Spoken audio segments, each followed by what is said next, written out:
What's going on, everybody? Welcome back to another episode 4 of the Iteration 5 podcast.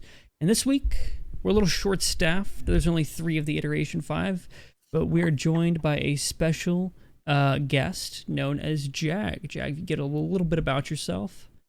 Yeah, hey everyone, and again, thank you so much for having me on the podcast. My name is Jesse, or I go by Jag Online. I'm currently a social media manager for Cloud9, and I specialize in League of Legends as well as Overwatch League, as well as a few other things here and there. But yeah, I do a lot of tweeting. Right on. We love our tweeters in the community.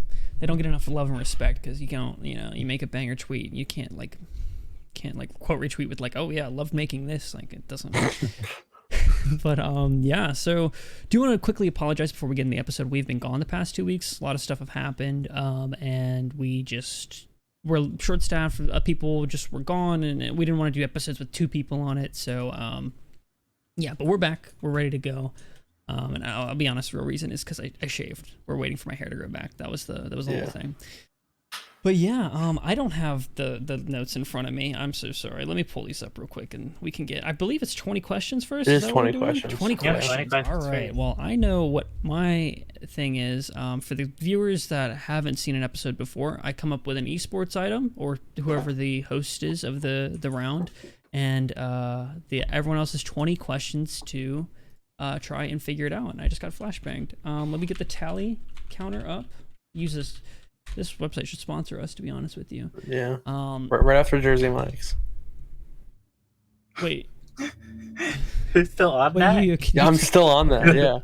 There was something so weird. I don't know if that's gonna pick up in the recording, but your mic like froze for like 2 seconds, and your mouth wasn't moving, and you were talking, and it was really confusing. I was like, "Holy cow!"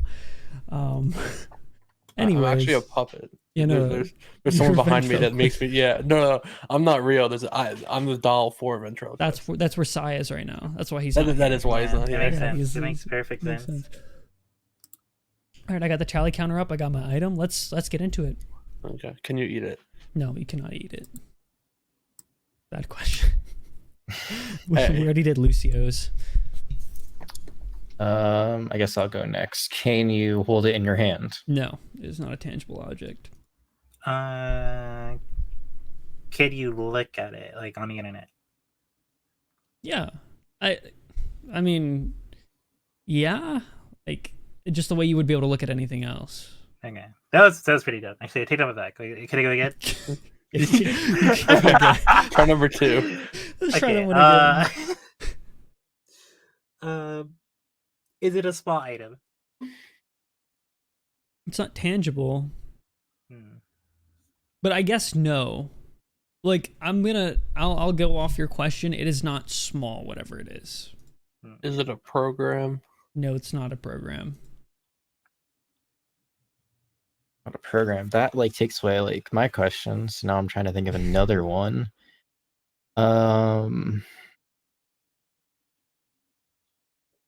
Is it something you download locally?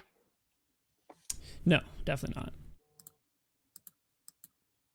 There's something I don't know that's going on, but Is it a? Oh, that's a bad question. Did we already go over if it was like tangible or not? Like multiple times, yeah. Okay, still not tangible. It's not. It has not changed. Is it orangeable? No. It's not. There's no orange on it. That's what I'll take that question as. There's no orange on it. Good to know. One color eliminated. One color gone. There's only had like 1,000 left. So good luck. It's not an object. It's not a program. But a tangible object, to be fair. Does like a social media platforms fall under programs or no?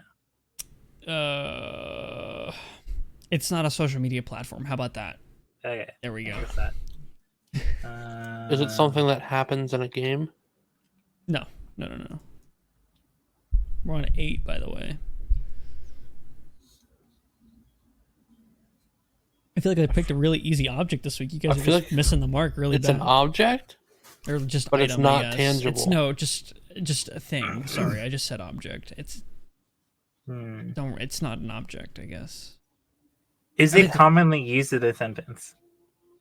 No, it's not. No, it's not like a word you would say outside of it unless you're referring to it.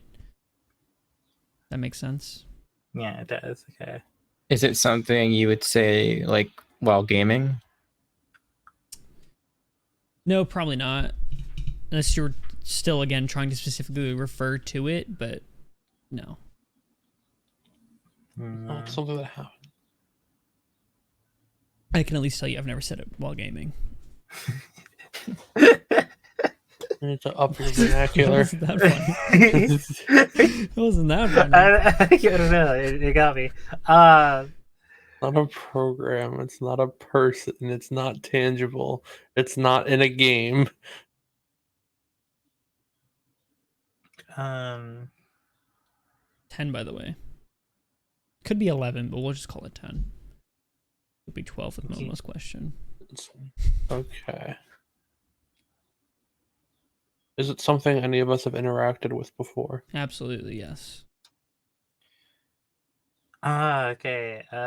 Is it used for work? Not a program. Still not a program. Has not changed. I'm trying. It's not changed. Come on. I will give you a hint at 15. We're at 12 right now, but like there's Is it an application? If you call it a still program, not a Still program. not Still not a program. Would you call Twitter a program?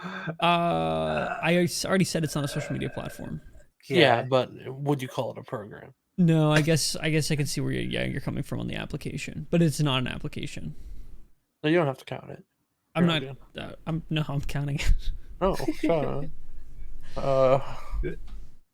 Trying to think. I think we've had some pretty bad. Is it something you can use?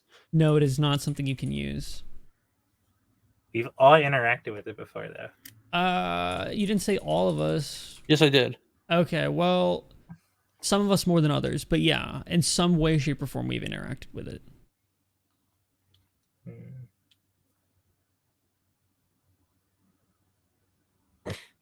We need some more. Come on, think some more questions. Come on.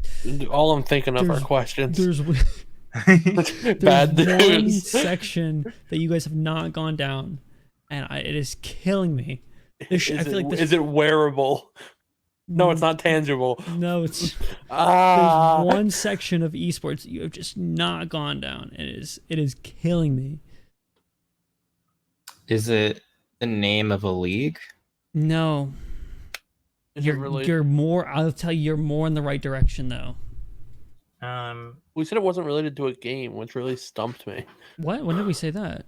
That was like my third question. Is it something related to a land? No, not specifically. Okay. But it is related to a game? I said land. Still not. I mean, I don't remember this question, but no, not specifically. It's not like a. Or maybe I said in a game. It's not a thing in a game. Yeah, it is related to gaming. I like. Jeez, I don't know how to give away not too much. Is it like? Is it? What's like a? I can't think of a. I want to say like things that are like reverse sweeps, but I don't know like it's what that category. Not a gaming term. Not a gaming term. It's not a gaming term. No. Okay. 17. It's an esports category that we have not gone down. Yes. Wait, you are? Oh, Jag got close with his question. Closer, I guess. League. So Name of a league was the closest thing we've been so far. Wait, did you hear my question or no? What was your question? Was it related to a LAN? No, it's not related to the setup of a LAN, but it can be related to the LAN depending on the type of LAN event and the type of game. I don't know. That might have confused you a little bit. I'm already confused. I would have just shot venue, but like no, not venue. That's tangible still. That goes back to question. It is one. tangible. It is. Yeah, I should have. Why are so many things tangible? I feel like you guys are going down the right direction, and we've just sidetracked. Actually, you guys have not gone down in the right direction. No, I was about to say we're missing a whole category of esports. Like, come on, I don't know how to make it more like we're at 18. So is it so esports? Have we gone? Is it related to competition? It can be, depending on. This sucks. It's not a real thing. I It need a is a hint. real We thing. passed 15 and we didn't get a hint. I did We give you. I did. said Jags was the closest. Oh, Let's think. Like, what is the main thing of esports? Like, I don't know. competition. Nope. Well, yeah, but what's in that competition? Teams. Oh my god, no way. Is it an esport team? It is an esports team. We're at Oh. 19. Well, let's take We a just need to, we let's just need take to a pick stab. one. Is it Trick Room? Is you really want to take that as your guess? Yeah. Are you two in agreement with that guess? It We seems have three. topical. We have 3. So You have I'll write- 3. Oh, each of you are going for a final guess. Okay, Yeah, well, you yeah. is True. wrong, so That's unlucky. I don't know. I'll go next. Then the last one could be Jag. Good luck, Jag. TSF? There you go. That's Yeah, crazy.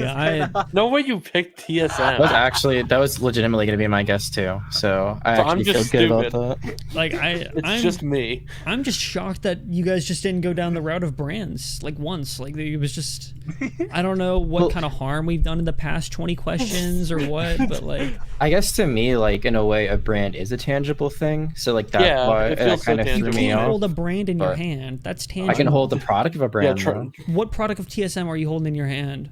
I mean, Weren't none, you- but I can hold this Cloud9 beanie right here. I mean, I guess like merch, but I was like, weren't you wearing merch like on cooldown every episode? no, I don't wear. Well, I didn't mean that like I didn't mean to say no like that. Like I don't disagree that it's not actually tangible, but just like in my head, that makes more sense that it's tangible. Yeah, I guess that's I didn't want to give it away when you said the clothes question. You're like, oh, is it related to clothes? Like they produce clothes or like tangible, like they produce tangible objects, because I feel like that gives it away. Yeah. Sorry to the person driving the Hellcat right outside my window at 10 at night, revving the engine as loud as they can. If you guys heard that, Why are you sorry to him? sorry to anyone who heard that. Sorry, it was just really loud. But yeah, that was it. That was TSM.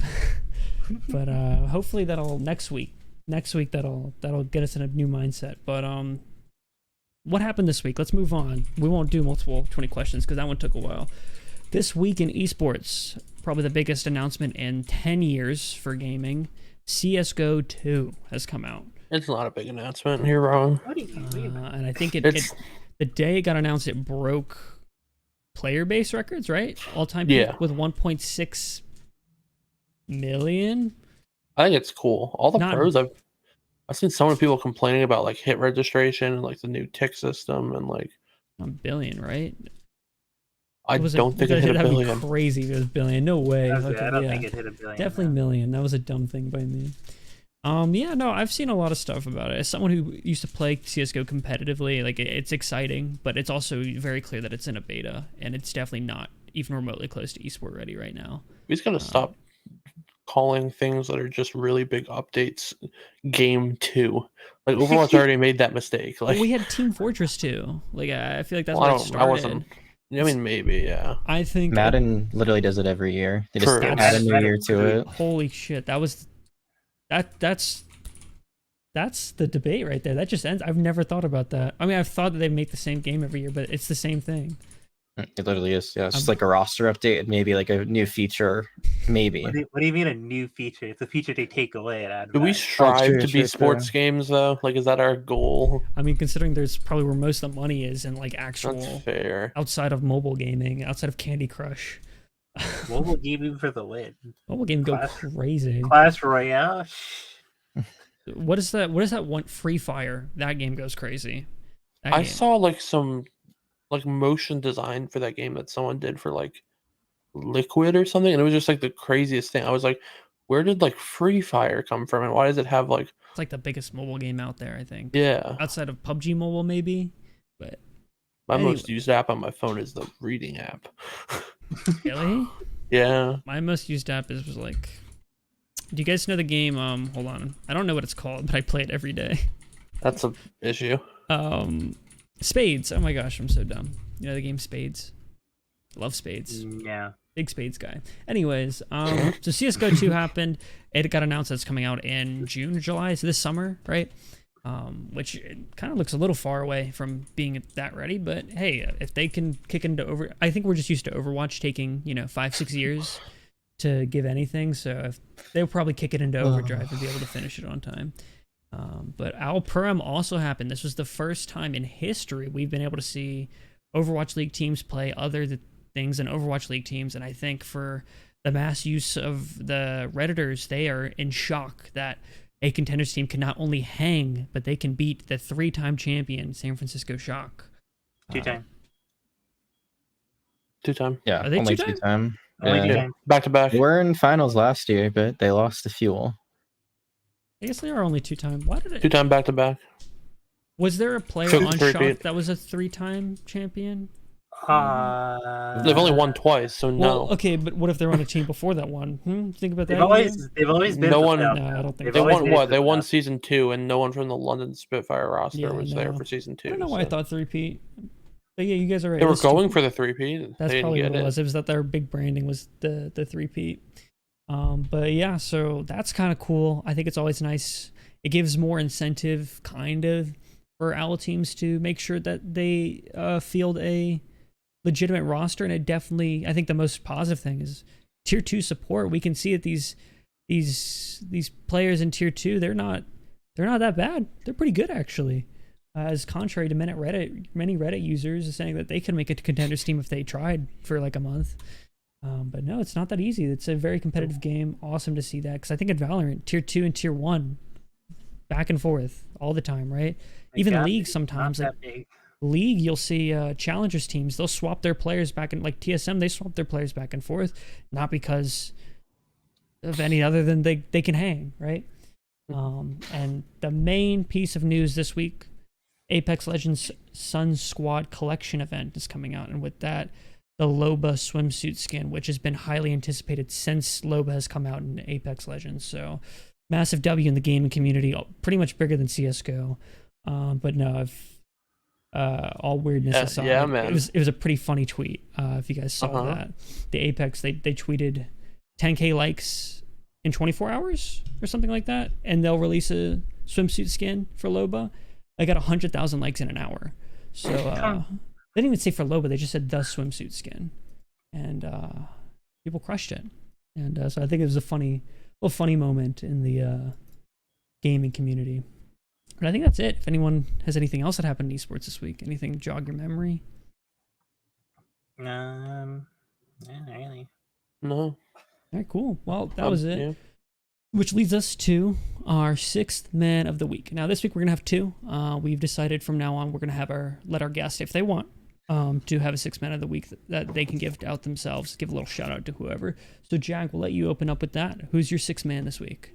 Yeah, so my 6th man of the week is Cole, who also goes by Elusive Hunter, a very good friend of mine who's also a social media manager professionally in esports. He previously was with Evil Geniuses, was with them when they won in spring 2022, which is very exciting. So he led that campaign, and most recently has been with the Houston Outlaws. Unfortunately, his time is coming to an end with them, but while there, he's really helped rejuvenate the brand, rejuvenate interactions with the fan base. He's also led their Rocket League team, Team Axel, and as well as their new content creator brand, Juggernaut. So he's been very instrumental in not only helping lead these brands, but create new ones and kind of launch them off the ground. So I think he's someone who deserves a lot of recognition for his efforts as kind of like a one-man band.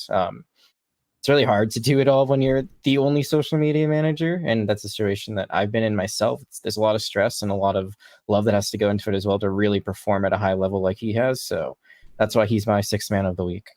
Right on. Shout out to him. Anyone looking for a social media manager? He's currently LFT, right? He is going to be, he is looking for a team right now. He's like technically still there for another like few weeks, I think, as he's gonna like help train a new person who's coming in. But yeah, if you know of any opportunities, definitely throw them his way. I throw them my way. I'm more than happy to pass them on as well. Absolutely. His stuff will be in the description along with Jag's as well, in case you want to follow Jag on socials. I feel like I'm supposed to do that at the end, but while we're talking about socials in the description. But yeah. And our other 6th man of the week, very similar situation. Daniel from the Atlanta Reign. Those he's been with the Atlanta Reign 2 to 3 years at this point. I worked with him there. same kind of situation. He did it all on Atlanta Reign. He did video, content, social media manager. He did every single role there aside from graphic design. Jack of all trades. He's been let go from out of nowhere, and he's got to hurry back to Canada. But he as well looking for any jobs in content and marketing in general. He can fill most of them. So shout out to him as well. And yeah, so if you're looking for anything in marketing, look down in the description. There's plenty of people who are looking for jobs down there. Make sure we give some love to them as we want to help our esports people. Make sure we can find jobs, and especially the economy like this, lots of stuff going on to esports in general. It's a rough time, so best that we're looking out for each other. But yeah. Succinctly said, Kala. What'd you say? I said succinctly said. I don't know what that means. Yeah, that's weird. I've never heard it. Yeah, You've never heard succinctly? Well, no. Both me and Momo haven't heard it. It sounds like it's a made-up word. Jag, can I get some backup? I mean, you're saying like saintly, right? Like no, succinctly. Succinctly? I don't know if I know that one. There's no way. I don't think this is a real word. What do you mean? There's no way. You're the only one that's like on this hill. Can you spell it for me so I can look it up and we can see if it's a real word? Is it succinctly? SUCCINTLY. SUCCINCTLY. I got it. I think I actually do know that. In a brief and clearly expressed manner.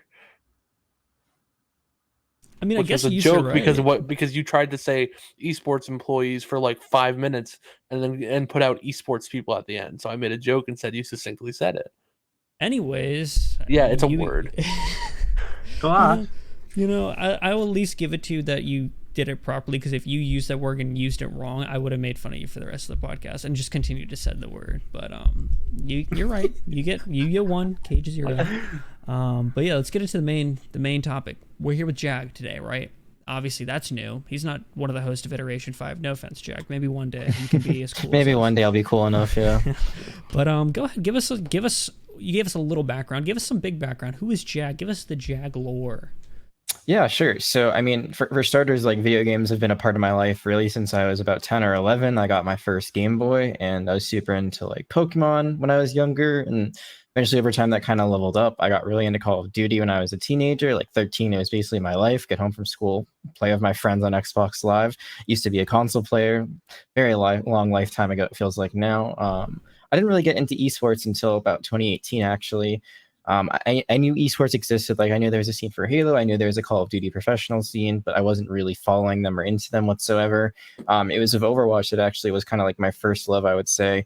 The Boston Uprising were founded. I was a big Patriots fan being from New England. I was like, oh, Overwatch is a game that I play casually. Like, let me see what this is about. And that kind of just spiraled. I watched the entire first season from London. I was studying abroad at the time. So like I'd stay up until like 5 a.m. to watch every game every day. And it was just like, I need to one day be a part of this. And that kind of spiraled into more stuff where I watched Worlds 2018, despite never having played or watched League of Legends. I just kind of was like, oh, this is a very cool World Championship event that's going on. It's esports. Like, let's see what this is about.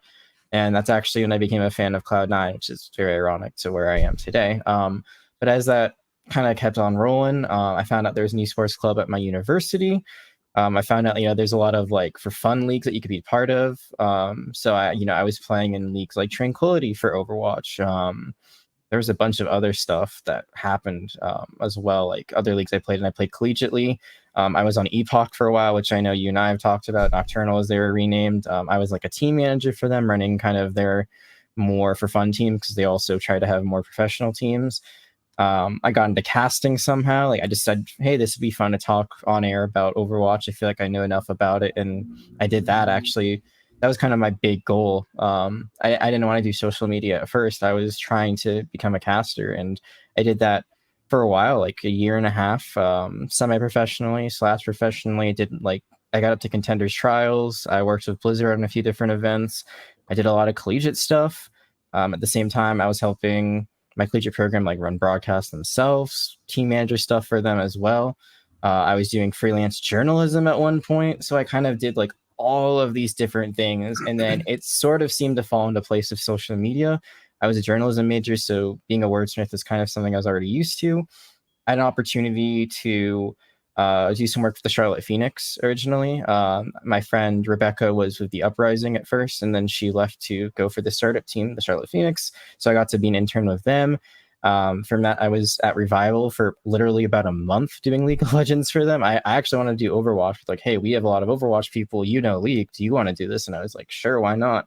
And then from there, I got my first big break with the Houston Outlaws in March of 2021. Basically packed up my whole life and moved to Houston with 2 weeks notice.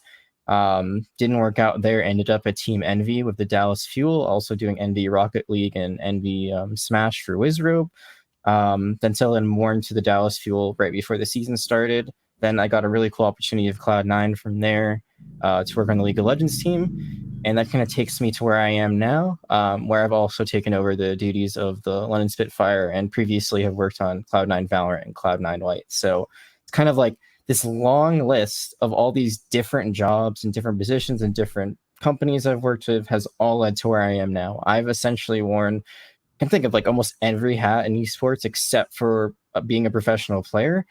And all that experience kind of accumulates to what I do now. Right on. It's also in your story. I found it very funny where you were you lived in London when Overwatch League was announced, and you decided I'm not going to root for the London Spitfire. I'm going to root for my hometown team. And then just for a few years later, for them to be like, yeah, now we're going to force you to root for us because you work for us. Just a little. I will say though, the players at London are probably the friendliest that I've worked with. I mean, no offense to any other players I've worked with previously. It's just like, you know, they're European lads. They're very outgoing. They're very willing to just kind of shoot the shit. And Landon.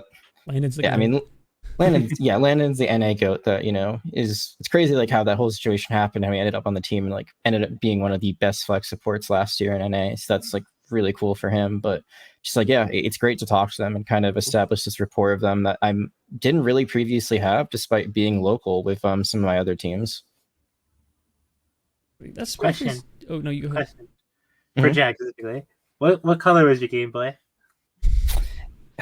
I believe it was silver. I had a Game Boy Advance XP was the first one I got, and then I leveled up to a DS at some point, like a few years later. The right choice. Okay, just making sure. Is there a different choice of color? I always thought Yeah, they were only it comes silver. like a no. They can come in blue. They can come in pink. I've seen them in yellow. Yeah, they come in yellow. They come in many colors. The one's in black. One's all black. Are we But talking the like primary- the Game Boy Colors or the original Game Boy? The originals. Really? I thought they were only silver. Well, no. The Game Boy Colors might be the ones that are colored. Yeah, my Well, the color- Game Boy that's what they Color call it. was because the screen was colored, not because of the Oh. actual thing was colored. Oh. Those are the ones that Honestly? you flipped. The Game Boy Yeah, the I'm flip not- one is up. The flip one is I'm talking about. I'll be Okay, honest, I'm my talking parents about never the let me have okay, one. It's got just, it. I'm lucky. Yeah, I had the flip one. Yeah. Okay. I never got the flip one. I had the original one, the one that didn't flip. It was only silver. You guys get your cool colors, whatever. All the kids pointed and laughed. His doesn't flip. Look at him. Isn't it funny that there was also a time like that for phones? Oh, his phone doesn't flip. That's funny. Like, Now it's like your phone flips. Why? Bro. Actually, Dude, that's what I'd give for my phone to have the little slide out keyboard, bro. I had. I had that. I those. love that. Blackberries go hard. Blackberry. Yeah, I had a Blackberry too. That's crazy that we're in the like. It doesn't feel like that feels like a really old thing, and we're not all that old. But like, No. I guess we're starting to be. I mean, you're ancient, but I'm like 22. yeah, I'm 1 foot in the grave. Yeah, I got like 10 years left max. But yeah, let's go with a really natural transition into esports management or social media management.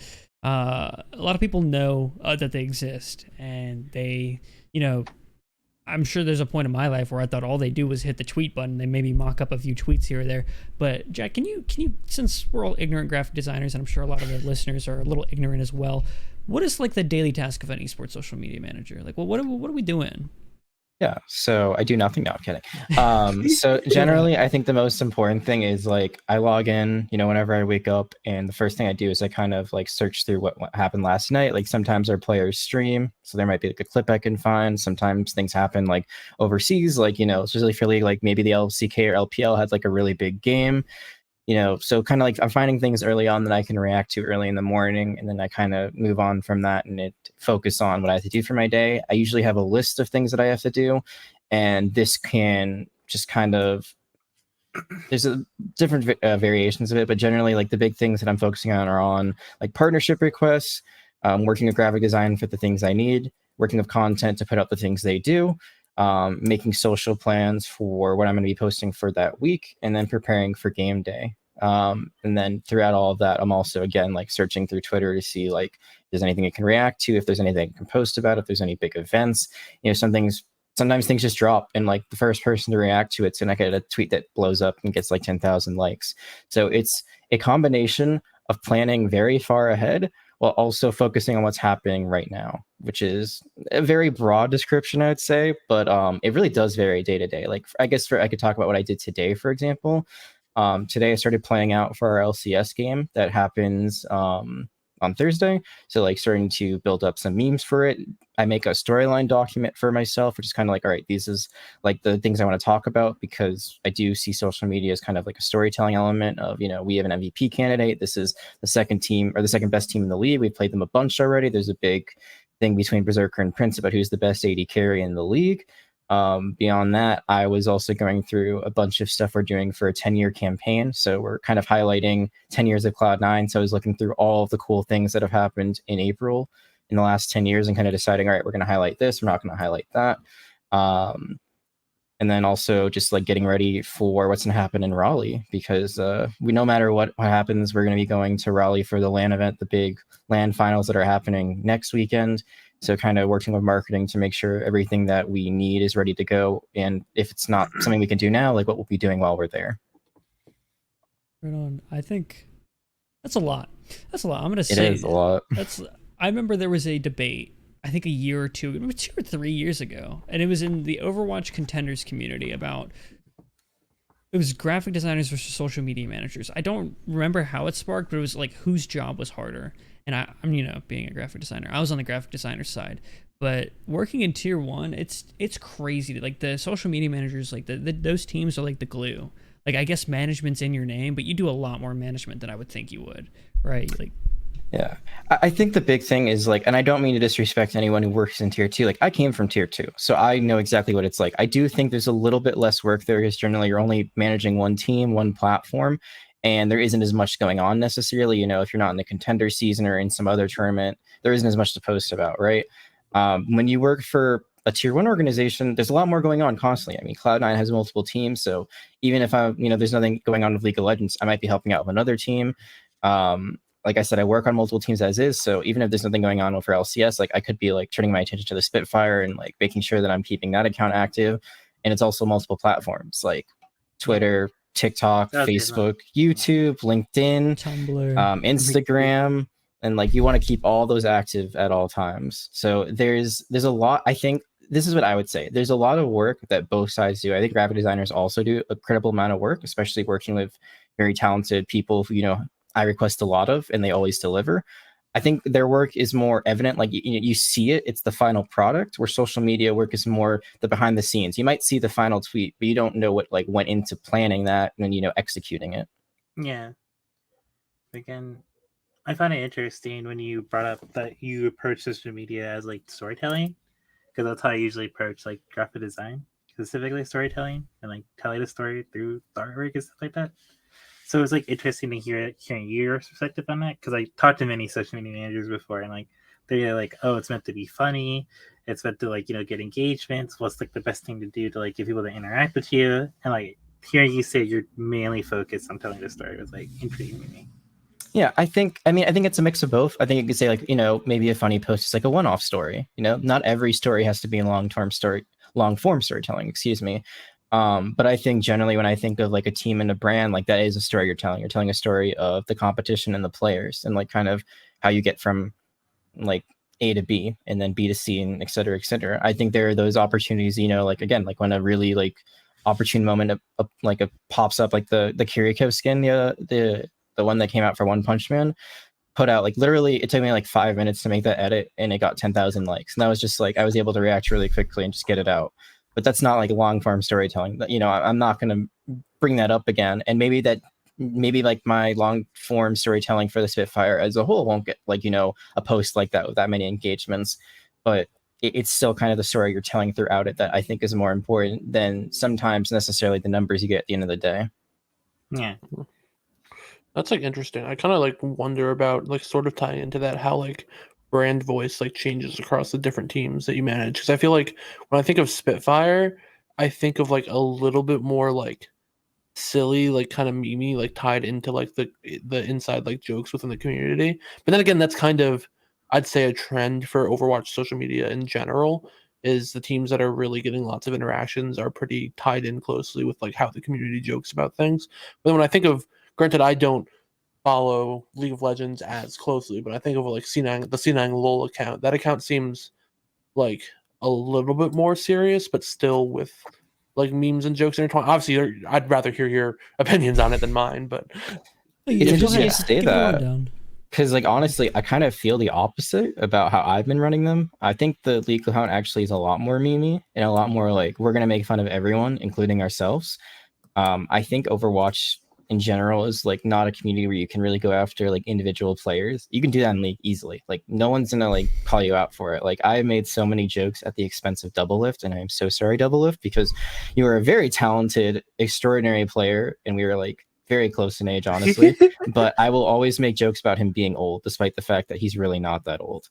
I could not do that in Overwatch. In Overwatch, it's more like you kind of, I guess, work like I'm trying to think the right way to put this. When I was of Outlaws, it was very like family oriented and kind of like community oriented. When I was of Fuel, I felt like it was probably more edgy actually. And I feel like with Spitfire, it's kind of like you're just with the lads hanging out. Like it's kind of that similar vibe of like you're one of the crew, but it's not gonna be nearly as like meme oriented as C9 LOL is. It's kind of funny that you say that because like you're like talking about the specific player. It's like you're putting a target on your back. And you're on this episode explaining that. Just let it know that was me. Tweets. Yeah, that was me. They don't know that it was you. That was me. Nah, they'll still think it's Mateus. I'm not worried. Everyone thinks I'm still Mateus, so that's funny. I got that shield. You can just go crazy now on the account. You're fine. I was like, oh, it's Porty. Yeah, it wasn't me. It was Porty. But no, that's yeah. I like that you brought that up. The whole changing of brands, does that like get difficult at all? Like, do you forget something? You make something for? I mean, it sounds like your work is very planned out, so I don't think you're gonna make a mistake and be like, that wasn't supposed to be in that kind of tone, or like this doesn't fit Spitfire, or are they all kind of like matching in similarity of regards to like, if I look at a bunch of Spitfire tweets, I can look at them and say C9 LOL, it's the same team running it, or is there like a very big enough difference? At least from what you can tell from working on them, right? I think you'd feel there's a difference. I wouldn't say it's like this huge, like, it feels like 100% different, because I feel like as one person, I do sometimes reuse words, phrases, stuff like that. It kind of just happens when you have to write so much copy for a lifetime. Sometimes the words just kind of like come to you easily. You're like, oh, that sounds good. And you don't realize that you like literally use that for a tweet like the day before or something like that. But I think in general, they do definitely feel like two distinct identities. I'm not going to say like super distinct, like maybe you could tell it was me, but you're not going to be like, oh, this guy is running the account the same exact way. Because that kind of defeats the purpose, right, of having a completely separate brand. So I definitely try to do different things. I think also the games, different things work. I think the general League audience, while they do care about cosmetics, it's not nearly as like big of a topic as it would be for Overwatch, and vice versa. I feel like League, like the patch notes, because they come out so often, are like a huge conversation point very frequently, where like, sure, you might have like 1 or 2 updates every blue moon for Overwatch that like really change the game, but in general, like, it's not like that crazy to talk about. Like, oh, like Widow's back to 175 health, womp womp. How much does it like when you're interacting with like the two different communities, how much do they both feel like, yeah, this is like my Cloud9 fan base? Because when I think of Overwatch League, it's just sadly so separated from the actual like organization behind it. Yeah. Does it feel like you're talking to two different groups of people? A little bit, yeah. I mean, definitely, I feel like the Overwatch League is a little bit more isolated because of the way it's run. There's a lot of big orgs in it. I mean, NRG, of course, is one. Optic, if it's just to name like 2 right off my head, but that's something that we're trying to rein back in, I feel like. And luckily, I think in the past, maybe the league hasn't looked on that as like positively, like, oh, like, you can use your like main brand to interact or promote. But I know that's something that like has gotten a little bit more leeway over time.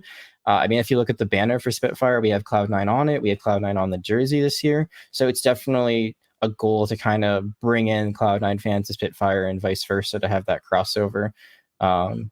Because it is important for like both brands to intersect. It's healthy. Like if they're not having interaction and engagement, like what's the point of even having the secondary brand, in my opinion? Because Overwatch as a whole on its own, you know, it can stand up fine, but like you've got so much more that you could be tapping into otherwise. I had one other thing I wanted to say, but I'm trying to remember what it was.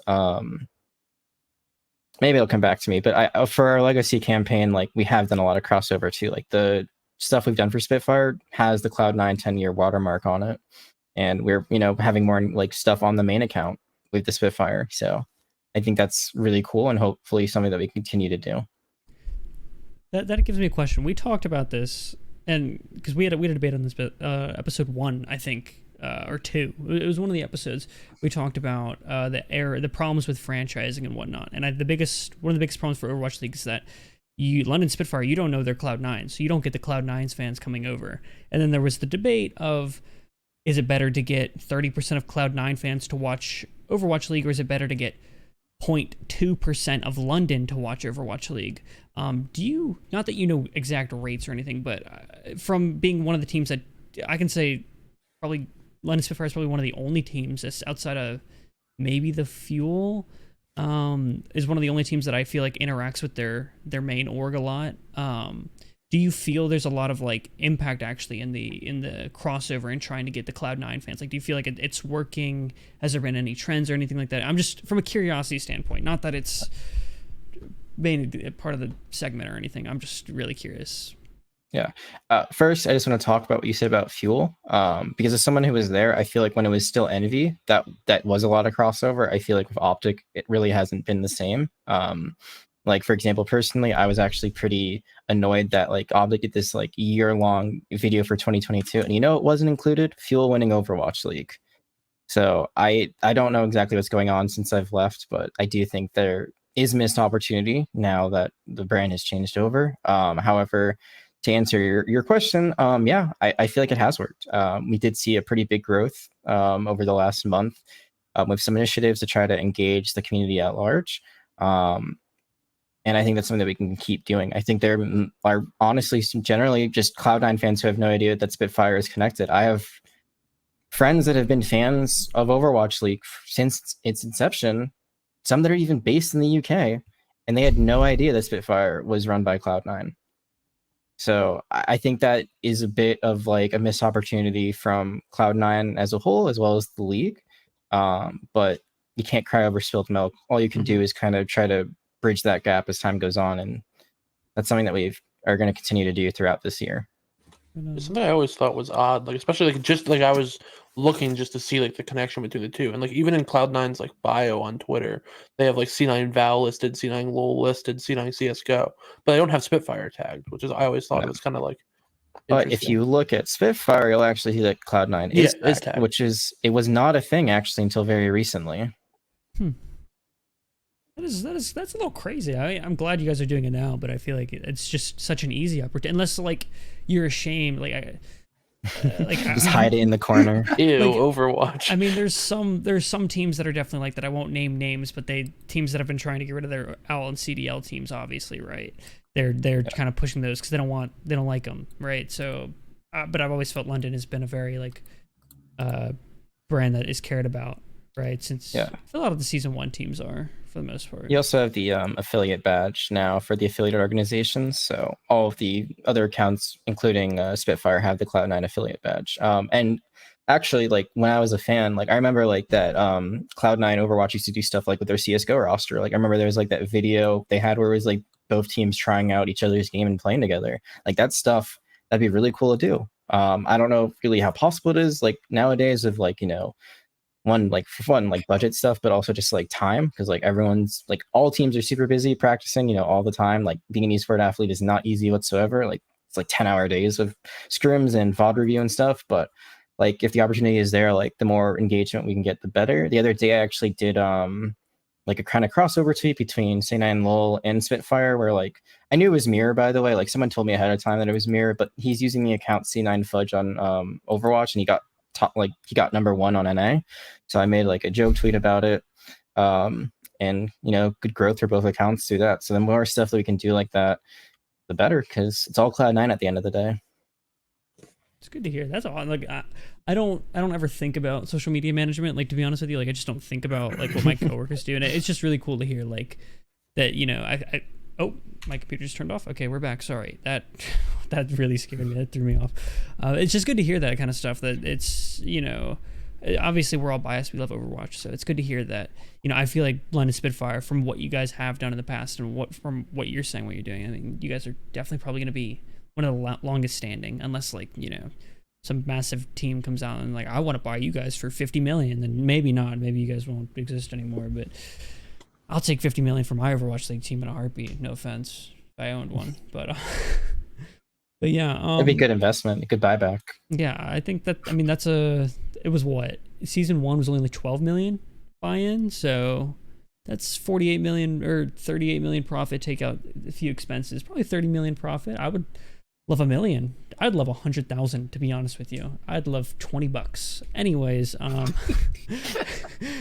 get it lower. I'll take $1 at this point. But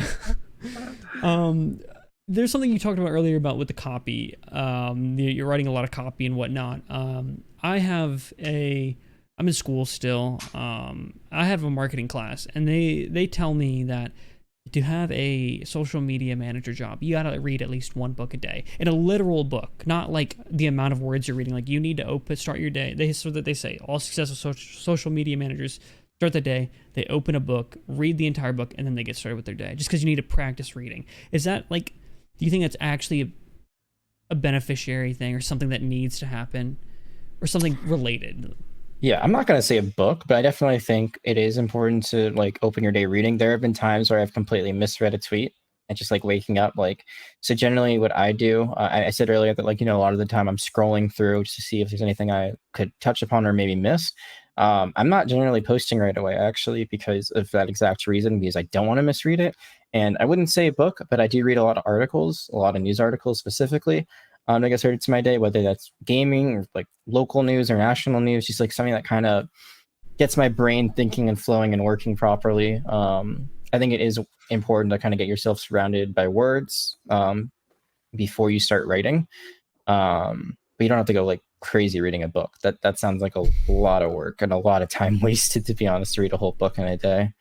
Yeah, they were saying they spend the first 3 hours every day, and I was like, that's crazy. But I mean, I guess it's a way of training. You're working with so many words, right? It's like, yeah. I mean, not that us graphic designers warm up. We just sit there and stare at the screen for 3 hours until something works. But Pinterest boy. I don't have a Pinterest. I hear it's like the shit, but I watch anime. That's my training. Like, unironically, you look at Susanna's stuff back in the day. That's all anime inspired. Like, you is laughing, but he knows. Yeah, I'm aware. Now you look at pictures of LeBron and Michael Jordan. Like, that's your new training. I love that series so much. Oh my god. Everyone on TSM loves it too. I don't know if it's actually working or if people are getting the references, but Jesus, man. I love it. We got some exciting stuff. But what's the next one? Give us a little leak. I can't leak. I can't. Also, I especially can't leak because I don't know. The poster isn't due until like mid-April. ALGS just funny stuff. They like to take a 3-week break or something. Like they're playing back-to-back every weekend, and then, oh yeah, let's take a 3-week break here because that makes sense, right? Awesome scheduling from Apex. Love you guys. I hope that doesn't get me in trouble. But let's talk more about the Loba skin and you'll be fine. Yeah. Hey, yeah. This podcast should be sponsored by EA. They sponsor all the leakers videos and stuff. Let's sponsor this one. No, but talking about the book and just actual social media management stuff in outside of the esports world, what do you say are like some of the biggest differences between like if someone who's managing like the Cheetos brand account versus, obviously managing Cloud9 and whatnot? Yeah, so I mean, I think the biggest thing is like, first, it's a competitive team. So, for a lot of these brands, they don't have anything they're necessarily competing with like directly, except for their, like, I guess Cheetos is competing with Doritos, but you're not going to see them go head to head in a matchup or anything like that. So a lot of the time you're competing against like Sentinels, for example, has a very good social presence, and you're kind of fighting for an audience share of them. And you're going to have to say, well, how can you outdo their brand and what they're doing? Like, what do we offer that they don't? How can we kind of outmaneuver them or outthink them? It's not easy, but you have to kind of beat someone to the punch usually to get a lot of engagement and impressions. Game coverage, again, not something you're going to see with a brand like Cheetos. Like, you got to think about not only how to engage your audience in general for games, but also how to like take away from the other team that you're going against. A lot of the time I measure my success in the game not necessarily by how many total numbers I get, but by, do our tweets just get more likes than, for example, if we're going against like Dignitas in a certain day? Like, are we getting more likes even though we're going head to head against them? Are we engaging our audience better than they are? And if not, how can I learn from that and better myself? And I think the other thing is, like, they're selling a direct product where like that is their brand, is the product. I would say our product is the brand. So kind of the reverse of that. Like, yes, we sell merch. Yes, we sell, Cloud9 associated things, but really you're selling like fandom. You're selling, the love of a brand. You're selling the love of these players. You're selling the love of these teams. You're selling the love of these games that we play in. So I think there are some very key differences between, like, I would say this kind of falls into not just esports, but also traditional sports and what they're doing. But I do think those are like some of the key differences. Gotcha. Yeah, that's I hate to be that guy, but esports gets rags so much on how our jobs aren't real and whatnot. I'm gonna sit there and say to every social media manager out there that's not in esports, your job's not real. Try getting a job in esports. Try working in esports. All right, esports wins this one because it just sounds. It's going after everyone. Every single person that's not in esports or sports. It's got beef with the Wendy's Twitter account. Actually, Wendy's, I would love to hear what goes in, because it just feels like they just roast people all day. Like, I don't know. Like, not that, I mean, I knew a little bit of what JAG does just because I work with social media managers, but if I didn't, maybe I think JAG just tweets out scores and a meme every now and then, right? So it could be a lot more complicated out there. Try running an account when 75% of your tweets are, sorry, that doesn't look right. Please contact our support immediately. I think those are all automated, but just but exactly, that's what I mean. Yeah. Like, you're competing with a bot. With a bot, AI's taking your job. Kind of. Hey Jim, sorry to hear you didn't like the. I don't know a single thing on the Wendy's menu. I'm so sorry. The spicy chicken nuggets, sandwich, wasn't that a thing? Maybe. No, that's the spicy chicken. I'm sure they have nuggets, one. Spicy nuggets. What's the spicy chicken sandwich? The thing that everyone fell in love with. That's Popeyes. That's Popeyes. Oh wow. Got up my good thing I'm not a social media manager for any of them. Yeah, you would fail. You'd crash it. You would literally be cut. I can't eat any of their stuff, so it's not my fault. But let's say Jag, let's say I am the social media manager for Cheetos, and I hear this podcast and I'm like, you know what? I want a real social media manager job. How am I getting that in esports? Like, what's the You're just not a real person. Like, we talked about the fact that you manage multiple brand accounts, right? Which are like sub brands and different games. Like, how are we learning these games? Like, I'm coming into esports. I don't know any games, right? I just want to work for this Cloud9. What am I doing to learn these games? Like, how do I stay ahead of the curve? Well, the first thing is you should play them. But I'm going to be honest with you, not every game I've covered I've actually played. I've never played Rocket League, fun fact. And I've done not only casting, but also social media coverage for Rocket League. I think Rocket League is one of the easier ones because it's kind of like a game you can kind of see with the eye test and be like, yeah, that makes sense. It's basically soccer/ice hockey with no goalie. Like, there's no out of bounds. You can just bounce it off the wall and the ceiling. But like, what's a demolition? I think beyond that, and like learning what boost is, it's a pretty, I would say, one of the simpler games in esports to kind of learn. But that involves a lot of just watching streams, like watching esports. Like, basically you have to really indulge yourself into learning about the scene. It's not just enough to also know how the game works, but you kind of have to understand, like, what is the RLCS? Like, why are there teams that I should care about? What is a moist esports, and why are they suddenly so good and winning a major? All these things are super important. Like, what's the history of Rocket League? Like, why is Turbo Posa so important? Oh, he won 4 world championships. Wow, that makes sense why he's so important. It's kind of all these things. You have to learn so much. And so at the end of the day, it's like, just knowing that you can like hit a ball into a goal with a car is not enough. So you really, again, like, surround yourself with all these different kinds of media, all these different resources. Like, Wikipedia has been my best friend for years. If there's something I don't know about a player or a team, that's where I go to find it, especially when they source stuff, because then you can like see like, tweets or clips from like whatever I'm looking up to like actually see the thing I need. But it's like doing your due diligence, going out of the way and finding it. As like far as something like League goes, like again, like League was not something that I really knew of, even if I found it in 2018 until 2020 when I finally started playing it. And that is a game that has over 100 characters, hundreds of different abilities, items, builds, matchups, esports history that spans longer than most esports have been in existence, except for like CS:GO and I guess also like StarCraft. But you know, like there's like oh, like Europe won a world championship. That why haven't they won one since? Oh, it's because it was the only year that there wasn't any Chinese or Korean team playing. That makes sense.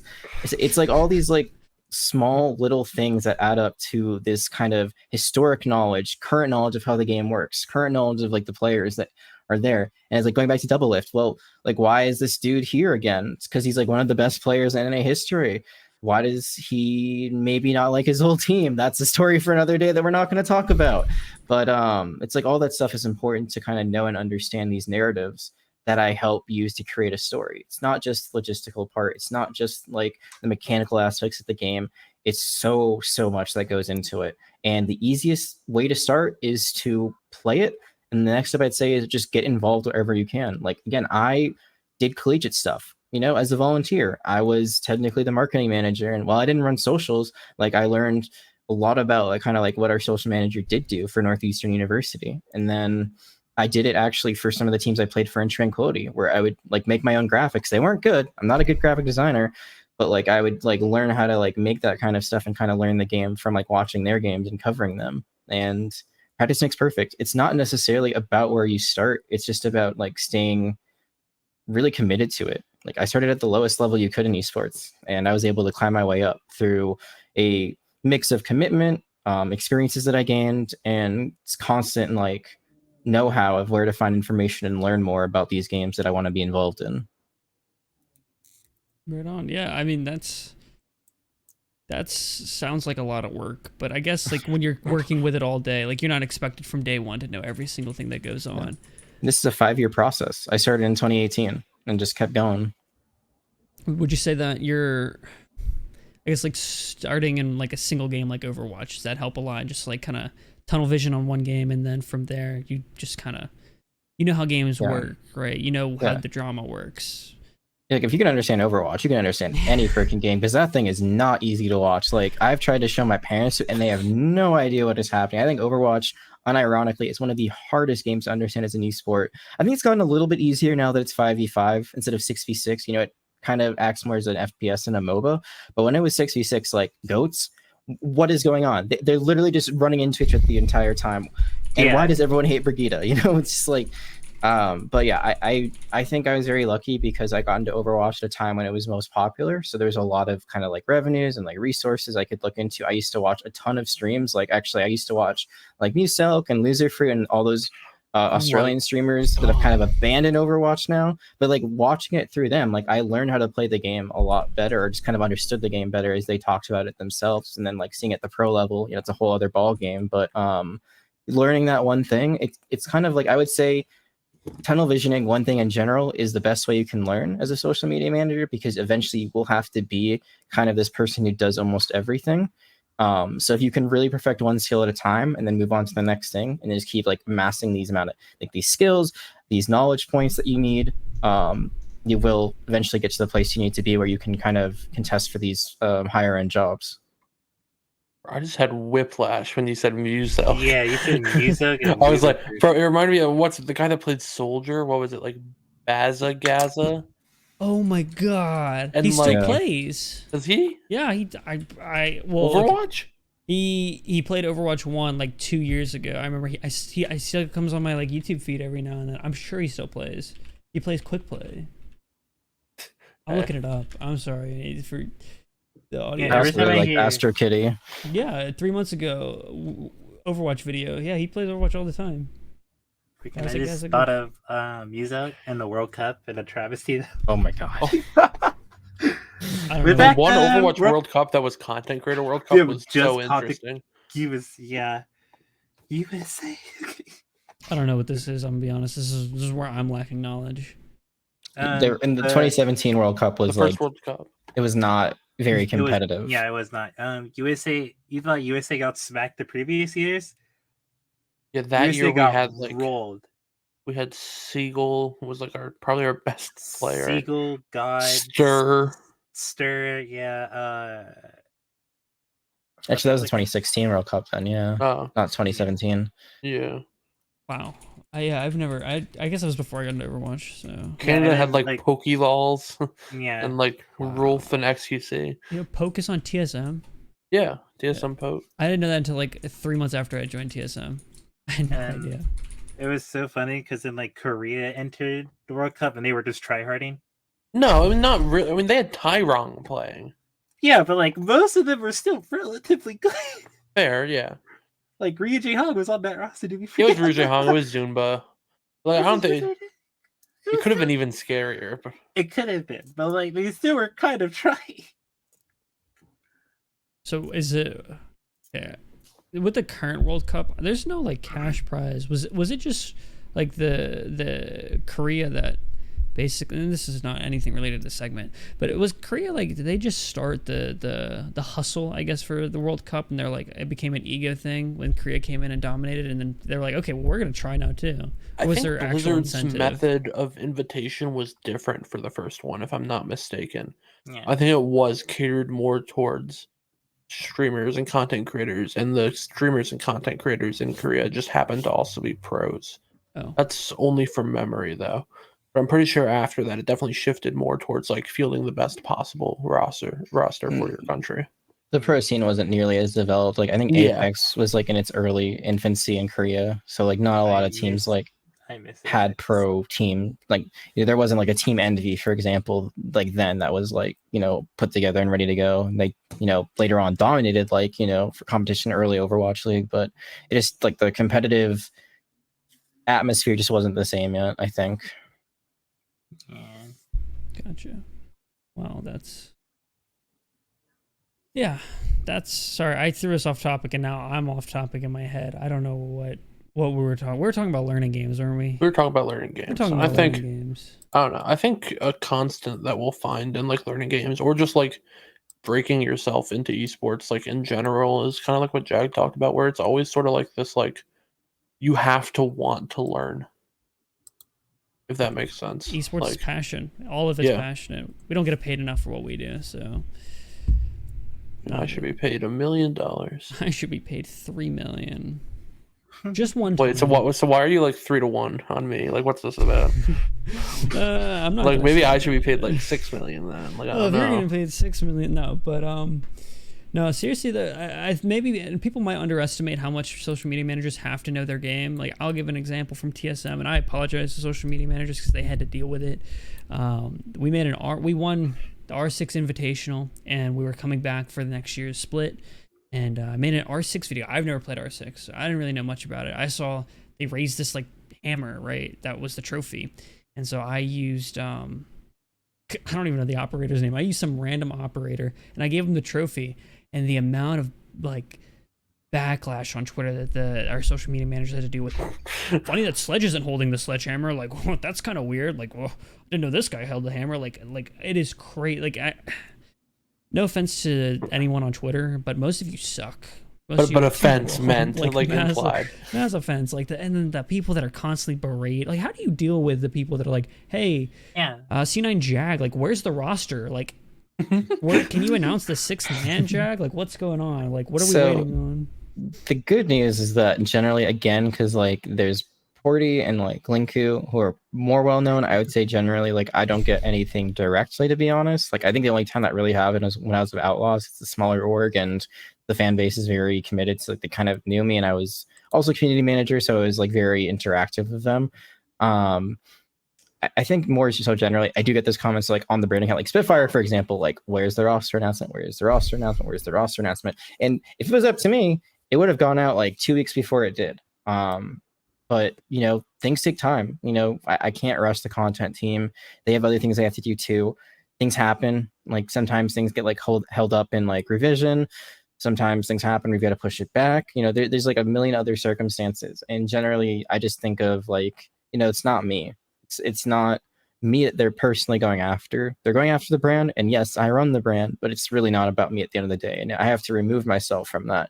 It was really hard to do that when I was with Outlaw specifically, because again, like one-man band, very personally invested, very passionate, and I'm still those things, but it's easier to remove myself from the equation because they are not going after the person, they're just going after the brand itself. And while I may run the brand, say Livy, like they're allowed to have their opinion no matter how good or bad it is, and I'm just gonna keep doing my job.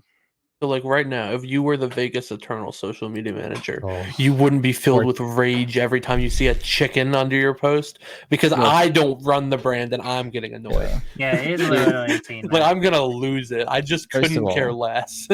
First of all, T is one of the most talented love people T in so Overwatch League. Real. She is. I mean, she's not only the social media manager; she's also the graphic designer. I don't think people understand how much work that she puts into that brand. Mhm. It's not up to her. Like she doesn't decide. Oh, first, like I'm not sure if that's like an Overwatch League thing. Like Blizzard's like, no, you've got to keep the same logo. I think Or they got that's the just logo like locked. Yeah. Yeah, it might be because like I think one thing people don't understand about Overwatch League too is like we don't like Spitfire is not owned by Cloud9. It's operated by Cloud9, but technically Spitfire is owned by the Overwatch League. This isn't like a secret or anything. This is like public information. Mhm. So at the end of the day, it's Blizzard's choice what they want to do, and they didn't do it with the CDL team for Vegas. So like I'm not surprised they didn't do it for the Paris team. Like I'm sure if they could switch the logo, they would, but that's not their decision at the end of the day. So they kind of have to make do with what they have. I liked the recoloring that they did for the logo. I thought that like kind of made it feel more Vegas-y. But just like being mad about something that's out of their control really is it's not a good look as a fan, I understand that, there's passion involved and I respect that, but at some time you have to realize that like the person that is getting all this hate is not the person responsible for what is making you upset. Yeah. That's I don't know. Fun fact, did you know that a lot of the teams didn't actually get to make any of their logos? Yeah. It was, Yeah. Oh, okay. Yeah, everyone. Okay, forget the fun fact then. Let's just rewind like 5 seconds. Okay. Maybe your fact wasn't as fun as you thought. I mean, Question the good though. news is that they've let them change it over time, little changes here and there of colors, fonts, stuff like that. I mean, I actually really like the new New York Excelsior like type font. I didn't even realize they had a new one until I looked at Wikipedia the other day. I'm like, oh, that's kind of cool. But like, it's not these ginormous changes that are happening. Question. So for like this is like kind of like generally around the same subject, like for mental health reasons, do you stay signed up to the Twitter accounts, or like you keep like a web browser just for the Twitter account that have your own personal one? So I actually previously would do everything out of one browser, but when I got to Cloud9, there were some like best practices they taught me, and that was one of them was to have like a separate Chrome account specifically for the brand accounts. So I do that. I kind of I still use my email in my main browser sometimes. It's it's split a little bit like 50-50, but generally like I have a separate browser tab that I use specifically for the brand account. And if we lose, I wouldn't say I log out for the day, but I'll like close that tab for a bit. Let all those juicy comments add up of why didn't you play this player? Why did this player int?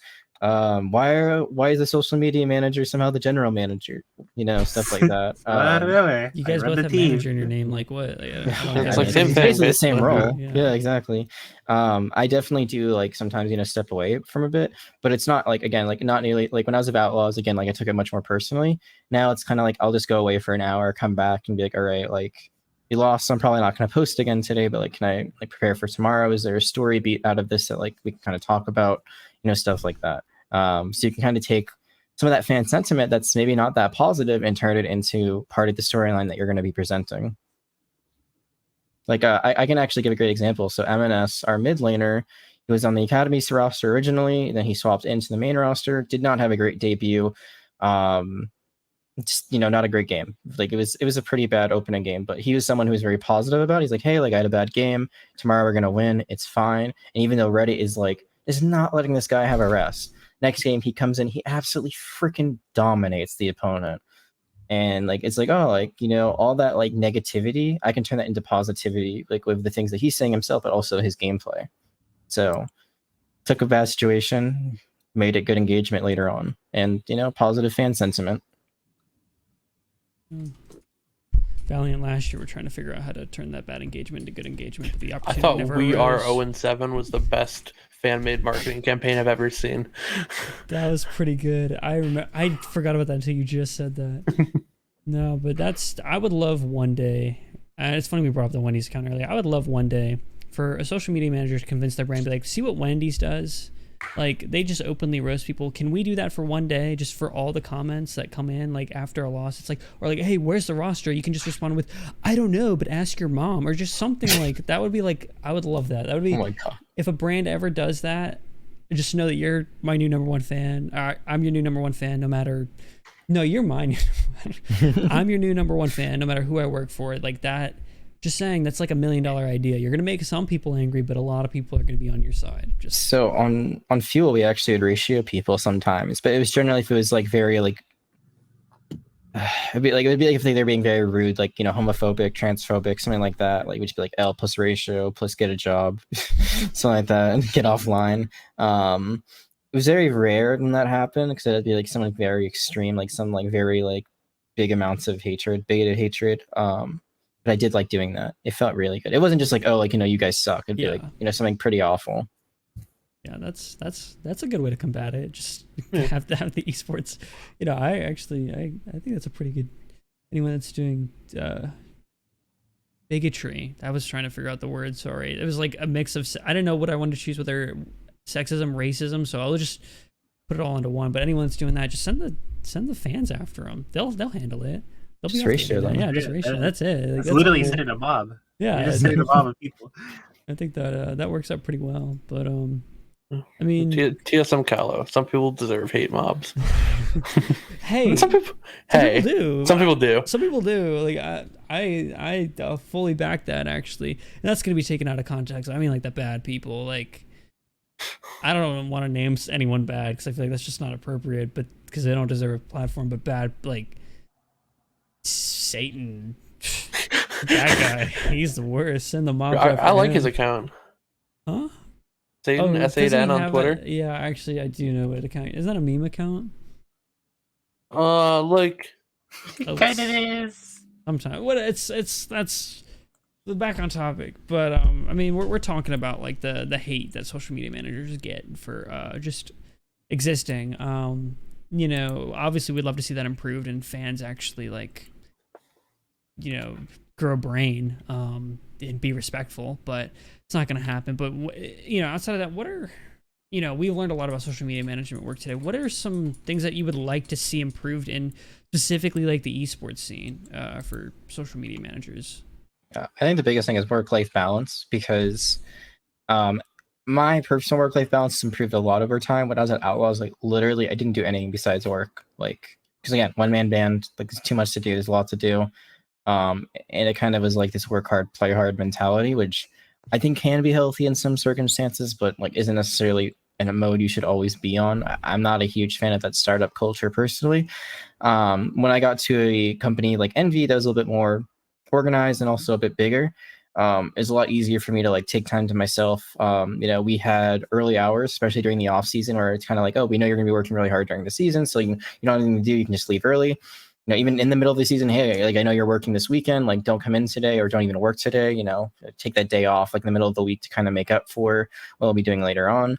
At Cloud9, I'm really consistent of kind of like, even though I am like the Cloud9 person or League Legend person for Cloud9, excuse me, very tired, very long day. I had a best of 5 for challengers. That was a very long series, but you know, sometimes like I think the other week, like Corey came in for me because I was going to an event, something like that. So like he covered the game for me, so like we can, you know, tag in for each other if need be.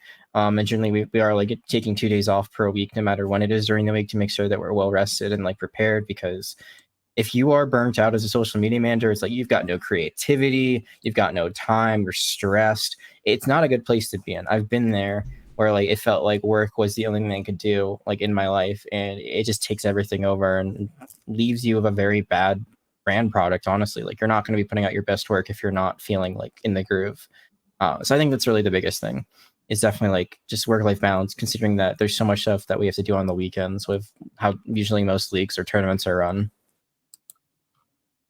Yeah, no, I think that's a very good one. I think it's kind of hard because you guys you're supposed to be like in there like 24/7. If something happens, you kind of have to be ready to go, right? Exactly. Yeah. And I have tried to mentally tell myself like, hey, like, you know, you don't have to hit every note, you don't have to hit every banger, you don't have to hit every like big event that happens. Like if you're resting up, like that's okay too. And it's a very hard mindset to be in, like after kind of living and being told the opposite previously. But just the more time I get to live my life, the better my work is. Well, I mean, do you have any other conditions outside of that? I know that's probably like a really big one, but anything else that, I mean, obviously more pay, like everyone wants more pay, right? But but the state of the industry, it's a little hard to ask for. I guess if I'm like trying to think of anything else, I wish that these leagues and developers worked more with like marketing teams. I feel like sometimes like some leagues are very good at working directly with us. Like some of them have direct line of communication or in constant like contact. Hey, like they'll be like, hey, can you promote this for us? And then vice versa. Hey, like we just had a tweet that went out. Can you promote this for us? Like that kind of relationship is really good. Other times it's like you hear from them every month and you're like, just a spare crumb of information, sir, please. I can think of some very specific things like for that, but I'll probably just keep that to myself to not like get in trouble at all. But I mean, we're all in this together, right? Like as an esports, we're promoting your game essentially. So the more information you can give us to work with, the better we can do that. absolutely, more cohesiveness. Even against teams you're playing, I'm sure you would love more for like Overwatch League, like you guys interact. Yeah, so actually, one thing that I've been able to do that I like as an initiative is that I've built 2 servers now, where we kind of are all together for like the LCS and for Overwatch League. Not everyone is there for Overwatch League because of, we don't really know who's running the Eastern team accounts, to be honest, but like almost every Western team is represented in this server, and it's kind of a place where we can collaborate, coordinate things and like work together to have these really cool interactions. And did a similar thing for the LCS recently where every team is in there and we can kind of just collaborate and coordinate again to like really have some like great like rivalries, great interaction, just overall make the fan experience way more fun for these games that we are live tweeting. I've done a lot of stuff specifically with FlyQuest and their team is very cool. Shout out to those guys. Very fun to work with. Shout out to them until they're playing Cloud9. Then we played. Yeah, we played them Thursday, so no shout outs. Bring it on. After Thursday, like you guys get the shout outs once you guys win, right? Once we beat them for the 3rd time this season. Oh God. Okay. All I'm saying is TSM beat them, and TSM's not in playoffs, so that's true. Just saying, not looking great for you guys, FlyQuest. My money's on C9. I don't know. Did TSM beat C9 at all? No, we beat 2-0 you guys during the regular season. So by like chain of command, like you guys just dominate FlyQuest, right? That's how that works. I mean, hopefully. They did dominate us in the first, so we played them twice in the regular season. We went 1-1, and then we had the tiebreaker because we were tied. And we won that game. So that's what we're 2-1 right now. It's a best of 5 though, so like literally anything can happen. I think those are like much more volatile because like you could stomp one game and then have a much better draft the second game and just carry that momentum in 3-1. Something like that. It's very high stress for a social media manager to cover those games because you never know what's going to happen. I have so many things prepared and like literally none of them can happen or like all of them can happen. Just an absolute. You don't even care if you guys win. You just want the script to be followed for your memes. Seriously, like I'm like writing it and they're not even following it. What's the point of writing it? Exactly. Do they not read it beforehand? Apparently not. They're just ad-libbing the whole time. Yeah. So since you're also a social media manager and you're like you do everything for the org, like can you give us a little like strat like beforehand, like a little sneak peek as to what C9's gonna be doing on Thursday? Yeah, like when you're choosing roster for the game, like what goes through your head? Well, yeah, like did you guys know what you're picking? Well, yeah, I saw that the roster won last week, so my plan is to run the exact same roster back. So I worked with the graphic designers to have this theme that's really cool. I love it.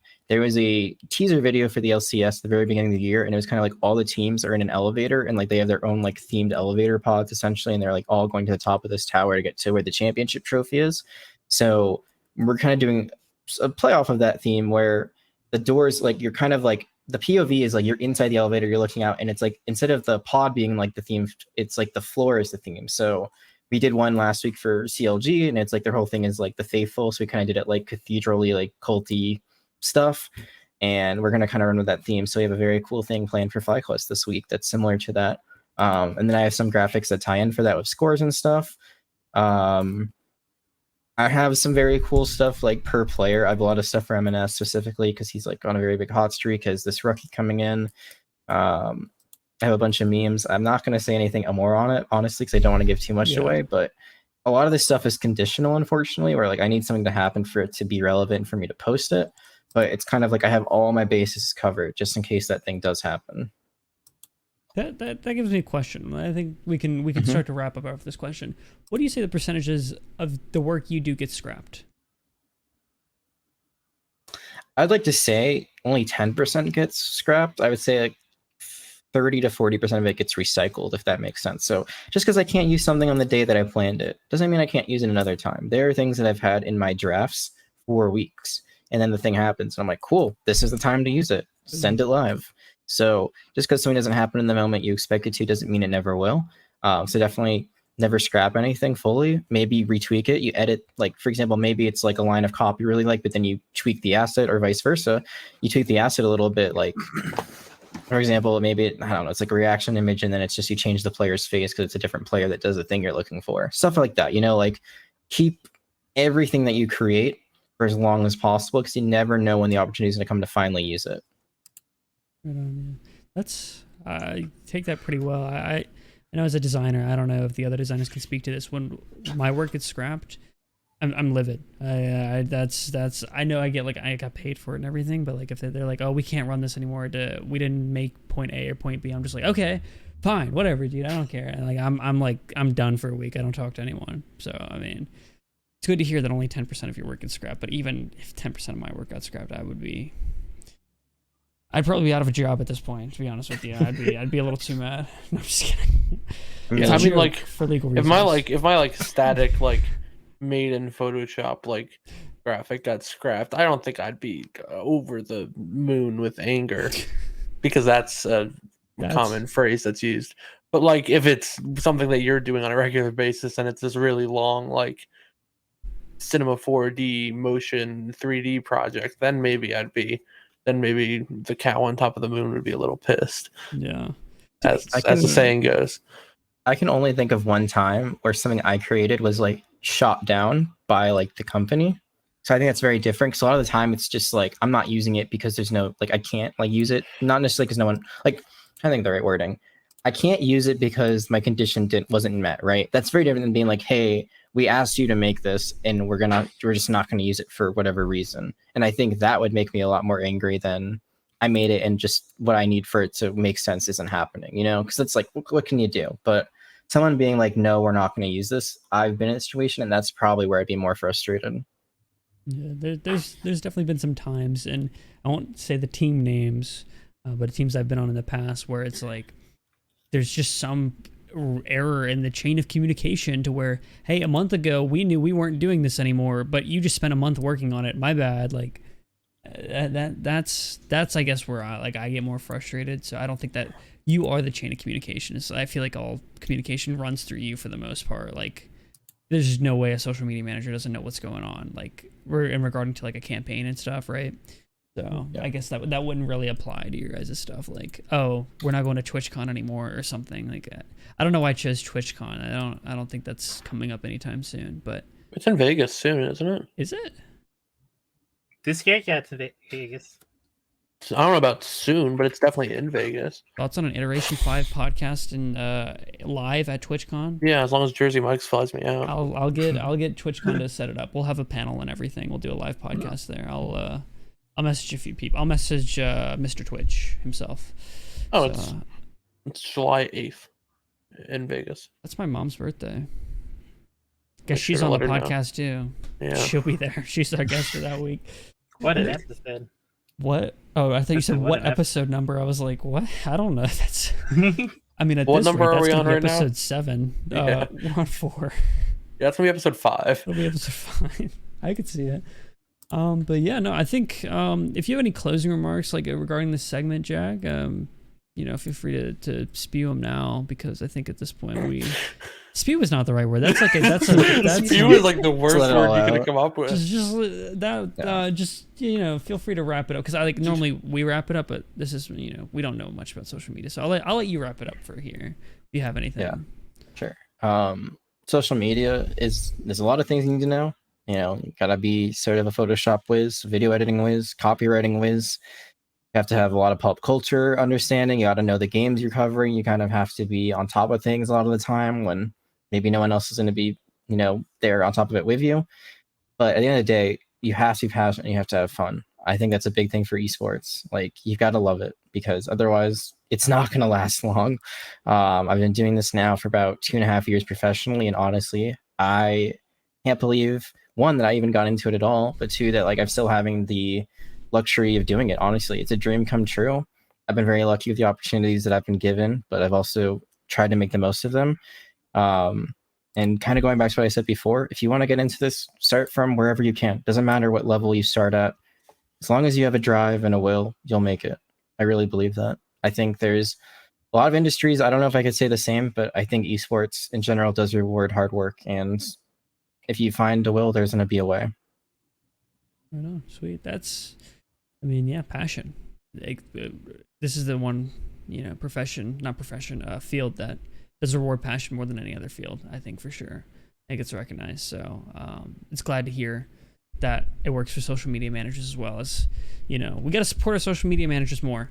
Everyone, give them some of the love. Everyone at TSM, Griff, Vitor, Dunk, Kat, Jason. You were talking about learning Photoshop. Jason, he's learned 3D. At this point he knows how to work Blender like more than I do, because I don't use Blender, and he's asked me questions. So like, it's the amount of hats you guys wear for the amount of love you guys, the recognition and stuff you guys get is unproportional. As I think I used those terms right, maybe, I don't know, but you guys deserve more love. So You're basically a walking thesaurus. Yeah, go ahead, Mr. whatever word you said at the beginning. Superfluous or something, I forget. No, it wasn't that. Does anyone remember what he said? Succinct. Succinct, yeah. Succinct, yeah. That word. I'm gonna never use that. I'm gonna forget it's a word by next week. But it's a good wrap up point. We've been running for an hour and 25. Do we want to do one more 20 questions to end the Sure, I got cast? one. You got one? Yeah. All right. Let's let me pull up the tally, and then we can get going. Anyone got an opening question? A classic. Can you eat it? No. Why do we always start with this one? I guess that's a question. Is it tangible? Yes. Okay. Is it a peripheral? Yeah. Whoa! I hate that question. Oh my god! Do we all own one? No. Okay. Not like a mouse then. And if it is a mouse, I'm gonna be really mad at you. Just saying. Why? Because we all own one. Okay. Peripheral that not everyone owns. Do you own one? Yeah. Does Calla own one? No. Dang. Not to my Oof. knowledge. Oof. I thought it was either both you guys' bike. Well, we're counting. That's crazy that you asked if I own it, because you have no idea what I own. Like, that helps me a lot, so thank you. Yeah. You just, Well, probably not. Like, I don't know. How often do you? Nah. Yeah, no, I like that question. How often do you use it? That's not yes or no. Yeah, I thought you said that. So like that makes sense. Do you use Oh. it often? That's Yes. Yes, I Ye- do. Okay, let me think. Is it bigger than a microwave? No. So it's not a Why would you chair. pick a microwave? I don't know. 'Cause Okay, no. Could be your chair, could be your let's, PC. let's analyze this. Is it bigger than a microwave? You said no. Your next question, is it your chair? No. Sorry, no, that was not the question. I was saying, like, Okay. you were asking why would you say microwave? I was like, oh, it could be your chair, it could be your PC. Okay, Like, it's those smaller are. than a microwave. That's what I meant. Sorry, not the. We've arrived. Your chair isn't bigger or smaller than your microwave? I sit on a stool. No, that's. Would a designer use this more? No. So it's just a you alone type of thing. Okay. Like, yeah, I don't think a designer would specifically use this thing more. Is it it's I don't. Okay, this isn't a question No. for you, yo. Hold on. This is a question Okay, for yeah, my the bad. other two. Let me double check to make sure this is not a dumb question. Peripheral for PC, right? Like, is that a dumb question, or would that just be axed? We're at 9. I don't think it's Like, worth you're it. way more It's than not worth nine. it. Okay. Well, we'll save that for question 19. Yeah, that will help then. Jesus, I have no idea. So way more than a pound? No. Is it on your desk right now? Yes, What? that's how I picked it. Is it custom? No, Ooh. Can I go like to most generic stores and buy one, or do I have to get it online? Or like a Best Buy. Let's do a Best Buy. so, like, what's the question? I have to. Can I buy it at Best Buy? My local No. Best Buy? Okay. No.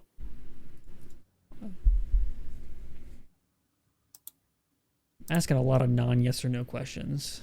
Yeah, we'll get there. We'll get there. We're a new podcast. These things happen. Do you wait? How many do we have left? We have 7 left. I have one, but I don't know if it's a good question or not. Go ahead. Let's time out. We're having a team meeting. What's the question? I mean, like I'm thinking it's like some sort of design tool, right? Like, Well, no, he said it wouldn't help a Uh, designer more. It wouldn't. it wouldn't? Yeah. Oh, Yeah. okay. Then never mind. Because I was gonna ask if you could draw with it, but Oh, never mind drawing then. tablet. That's oh dude, Yeah. What do you? Okay, is The it tablet's on that desk, so no. It, what it? Did not ask that, by the way. That I was know, not it my don't count. question. Yeah. Yeah. That's a little. That's a Yeah, we're in friendly timeout mode right now. We're not in. Friendly My thing. Wacom tablet's over there. Ref hasn't called it back in. Yeah. Do we want to ask him if it's like common peripheral? I feel like if that kind of like when you said you can't buy it at Best Buy, I feel like that Oh, like but, kind of I mean, I clears can't- that up. I can't buy my like mouse pad. You can't? Oh no! And on the type of mouse pad, is it okay? Time in. Ref just called it. I have the ball. Yeah. Running down court. Is it some sort of mouse pad? No. Damn it! I thought it was gonna be like one of those glass ones or something. I was. I do have a nice. I know you're. I have an artesian high-end mid Is on my it- desk. Is it in relation to a mouse? Yes. Do you think it's something related to the cord?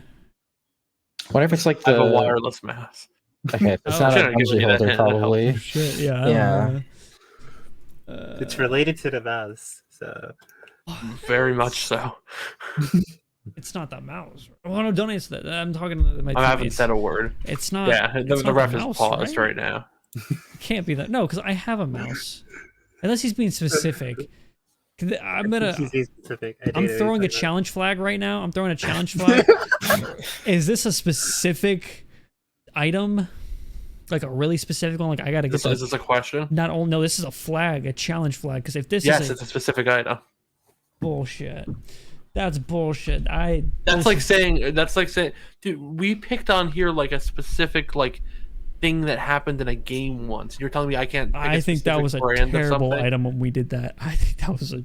I think once you know what it is, I think you won't have a problem with it. Okay. We're back in play. Do we want to go by brand?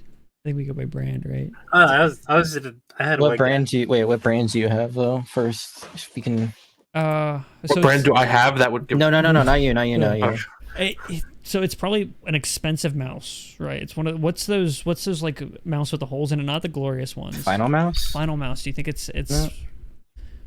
I could see it being one of those because he's got the artesian glass mouse pad. It's not glass. It's just cloth. He's got the artesian cloth from the 1800s mouse pad. It was made in China. Like I don't know what you want, or Japan maybe actually. Can I So throw a random guess? Japan is where it was made. But you- Yeah, Mama. go for it. Is it the thing that you connect to your PC to have your mouse turn on because it's wireless? No. Momo, no, I have that. I No, don't. Momo. I don't think you could order that. I thought that was only exclusive to It the comes mouse. with the mouse. Yeah, but it's like you don't order that in a store. But that's not. You Yeah, get that I in the guess. store. You could get it in the store. It comes with a I don't- mouse. Yeah, because I could buy this Well, you're kind of Logitech, hinting right now. this Logitech G915 wireless Pro Look, super look, light look, Pro look. mouse. Not sponsored, but could be. Look, It comes with it. And I could buy this at Best Buy. I got the good answers, so like it's all like you at this point. I could see it being. What mouses would you use? It could be. Well, it's a wireless. He already said it was wireless. So, So it could it was be wireless. Final Mouse? Is Final Mouse wireless? They're not, right? I don't think so. Glorious Yeah, is wireless. Glorious is a wireless. Glorious, Yeah. Logitech. Ooh, what if he has like the Shroud Logitech one? We can- I have a Logitech mouse that I really like. It's a I League was of Legends about to Pro. hold up my mouse, and then I realized that would be a problem. Boom. So we know it's the mouse. Not that Yeah, I I didn't think that through. I think I'm down for the Logitech Wait, question. so are we? Yeah, okay. I guess the question is, do we need the brand only or like the specific mouse type? Because like The thing in my this head is- was the brand and type because it's Okay, something that's that's like so hard, topical when though. it comes to esports. Well, okay. So if you don't have it, what do you have? Is what I'm asking. Kyle. Like, which one do you have? Oh, the mouse I have the I would Logitech start Super Light Pro. Your like hint or like guidance is I would just start by guessing brand. Like Logitech. no, Okay, that's big because that's a lot of mouse. That's a lot of that mice. is a Yeah. lot of mouse. That's a lot of mice. We've made progress. There's like Razer, HyperX, Who buys a Corsair. Razer mouse anymore? No offense to New Razer. ones are okay. Well, does that give anything away? I don't know. The new ones are cool. They have like 8K polling. Yeah, but you're a college student. You don't own that. That's off the table. I mean, fair. Actually, when I was replacing my G703, I was looking at one of the Razer mouses, and the guy at the store was like, "No, you just stick with Logitech. You're better off." So, Super lights are nice. Super I Light. have oh, a I don't have Super the Light. Super Light. I just have the regular Pro. But Oh, I that like Super Light I is like somewhat- heavier mouses. I like heavier mouses. I'm I already weird. said it's not Logitech. I have a Super Light like over there. Can I have it? No, you just held one up. Did you not? Mine's gonna break. I got this from Noble. This was from Noble. It's Oh, Is really it a old. super light or like a Noble. heavy? What? Is it a heavy or is it a super No, it's light? a super light. Nice. So it's Where is running. my mouse? It was Oh. hitting its toll. So I'm gonna ask TSM. How many guesses do we have left? Well, we just had questions of 3. The new one. So it's not Glorious because I don't think Glorious has released a mouse recently, right? Is UA at that price tag? Did That we just get a person. new mouse? I did buy a new mouse, but it's not this one.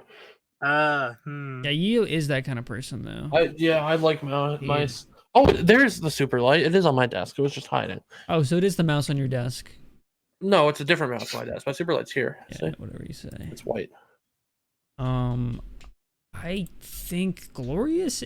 I don't know if that's a bad guess. No, I wouldn't. I, I don't think so. I mean, they You do said- make mouses. I'll give you a hint. You've said the brand. There's no way it's Razer. Dude, why are you using a Razer mouse? I can't answer that. Either I can't answer that I am Damn or am not I unless thought you that was ask a gonna get him. I question. thought that was gonna get him. Stop trying to get me and ask a question. It's Okay. Corsair Razer. Those are the only other 2 brands we've said. You said a lot of we've, brands. We've said a lot. We said We've Final said- Mouse. There's I said no- HyperX. You said HyperX. You said like I feel like you said every mouse brand under the sun, except for like G Wolves. Well, it's not or, G like- Wolves, that's for sure. we knocked one out. No, that's so- that's the mouse that's on the way. Is a G Wolves mouse. Oh my god. As if you knew I don't my know. nieces. I think it's worth asking if it's Razer, but I'm not sure. The fact that we were talking Razer and then he started saying so, he said HyperX. That was the one brand he did say. I said HyperX. Well, I said HyperX, Well, but you- yes, you also said HyperX. Yeah, you said HyperX as the brands we've named. So Oh. that would the fact that that's sitting with him. Do they even make mice? Yeah, but they're not I like don't know. they're not like popular. Boom. Yeah, Got 'em. you got me. No, I was about to tell you it's not Let's HyperX. do I don't think they've Razer made a then. I'm down mouse. for Razer. I have a HyperX mouse. Cloudnine is sorry. no longer sponsored by them. Yeah, I mean, I use it for travel mostly. Like, I Fair. prefer Logitech. But What's it called? I like the Logitech the HyperX keyboards are actually really nice. I've got to say, like I'm using my keyboard go crazy right now. I'm using a 2016 Razer Black 100 Widow Thieves tournament. High Ground. I have a 65% HyperX Ooh. one. Oh yeah, let me I share have- mine. Got some got keycaps. Sounds about Tournament it. edition. That's what I'm talking Ooh. about. From 2016. This is my favorite. This is my custom one. This is my favorite keyboard that I own. Actually, I have But the USB-C port's messed up on it right now, so I can't use it, and I'm sad. I have Okay, a keyboard. I let's- don't know if I'm allowed to show. It's the liquid keycaps.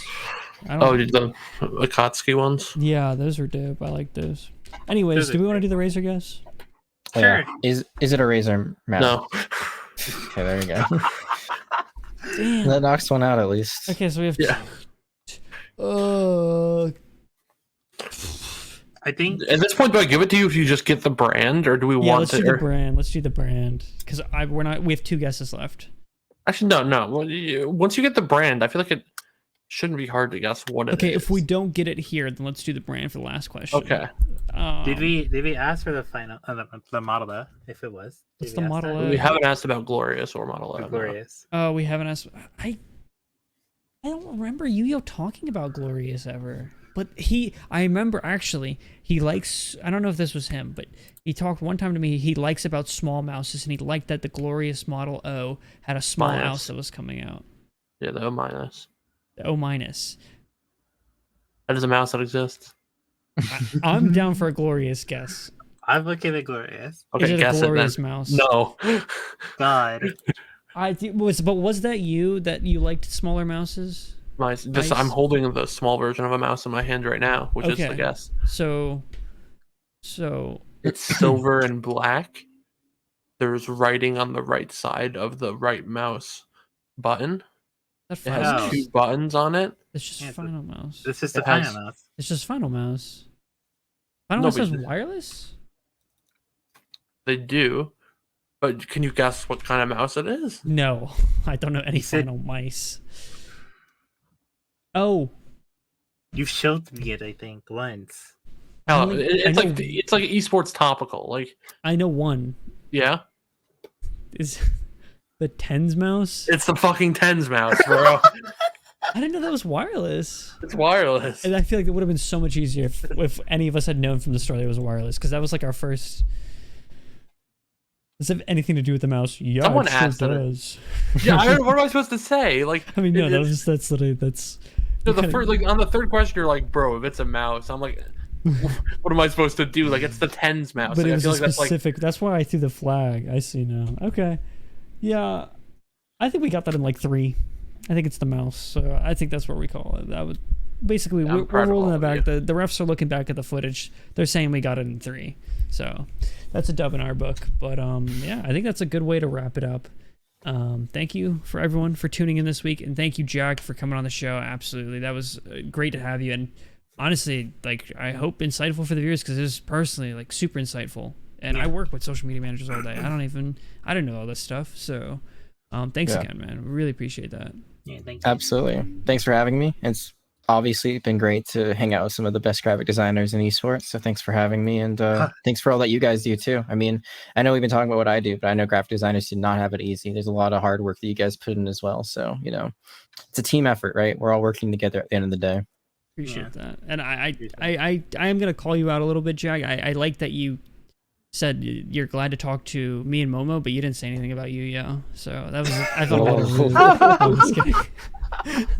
I'm just kidding. Damn. No, I'm just messing with you. He knows it's all love at the end of the day. But seriously, though, thank you for coming can on. we like man. kick this Cage guy off the podcast? I don't know why I thought you were about to talk about the streaming service. I was like, I don't know where this is going, but we got to cut this out. That's an episode for another Catch us day. next week. We'll be live on kick.tv. We'll have Subway Surfers in the top right corner. It's gonna be great. Oh my gosh! Wait, Yeah. that's maybe an idea for next week. Just have Subway Surfers in the bottom left corner. See if we get any better viewer retention. Family Guy clips. But yeah, no, seriously, thank you everyone for coming in. Thanks, Jack, once again. Make sure this episode hopefully come out Wednesday, 5 p.m. Eastern. Next week as well, Wednesday, 5 p.m. Eastern. Weekly should be from now on. We're good to go. We're locked in. We got the system. Hopefully, no more errors happening. So make sure to tune back in. And yeah, I think that's it.